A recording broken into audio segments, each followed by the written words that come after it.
రాష్ట్రంలోని అన్ని తాండాలకు బీటీ రోడ్లు, సోలార్ పవర్ స్కూల్ ఏర్పాటు చేస్తామని సీఎం రేవంత్ తెలిపారు. హైదరాబాద్లో జరిగిన సతశ్రీ సేవాలాల్ జయంతి వేడుకల్లో ఆయన పాల్గొన్నారు. 4 నెలల్లో 20 ఏళ్ల రాజకీయ ప్రస్థానం పూర్తి చేసుకోబోతున్న ఈ ప్రస్థానంలో లంబాడ యువకులు అండగా నిలబడ్డారు. భూముల గురించి, తాత్కాలిక సంక్షేమం గురించి ఆలోచించకూడదు. బాగా చదువుకుంటే మీ భవిష్యత్తు తరాలు బాగుపడతాయని వ్యాఖ్యానించారు. ఆకాశంలో ఈ నెల 10వ తేదీ రింగ్ ఆఫ్ ఫైర్ గా పిలిచే వలయాకర సూర్యగ్రహణం ఏర్పడనుంది. 3:26 నుంచి 7:57 వరకు గ్రహణం ఉంటుంది. అయితే భారతదేశం నుంచి దీన్ని వీక్షించే అవకాశం లేదు. ఈ రింగ్ ఆఫ్ ఫైర్ అంటార్క్టిక్ ఖండం నుంచి స్పష్టంగా కనిపిస్తుంది. సాధారణంగా సూర్యుడు భూమికి మధ్య చంద్రుడు వచ్చినప్పుడు సూర్యగ్రహణం ఏర్పడుతుంది. పురపోరు చివరి అంకానికి చేరుకుంది. 116 మున్సిపాలిటీలు, 7 కార్పొరేషన్లలో గెలిచిన కౌన్సిలర్లు, కార్పొరేటర్లు ప్రమాణం చేయనున్నారు. అనంతరం municipal chairperson, vice chairperson, mayor, deputy mayor ఎన్నిక ప్రారంభమవుతుంది.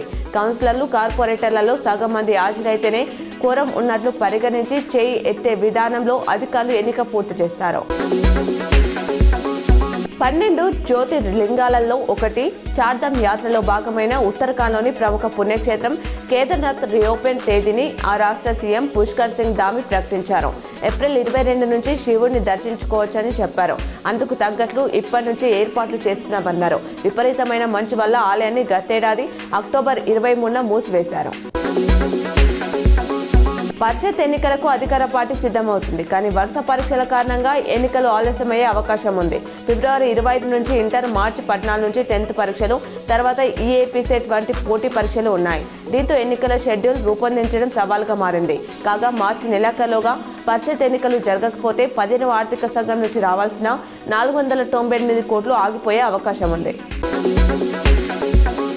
నిజామాబాద్ నగరపాలక సంస్థ మేయర్ ఎన్నిక విషయంలో మేమెవరికి డబ్బులు ఇచ్చేది లేదని ఎంపీ అరవింద్ స్పష్టం చేశారు.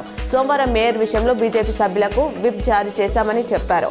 ప్రజాక్షేత్రంలో తాము యుద్ధం చేసి నగర ప్రజల మనసులను దోచుకున్నామన్నారు. ఎవరికి డబ్బులు ఇవ్వమని వారే తమకు మద్దతుగా ఓటేస్తే స్వాగతిస్తామన్నారు.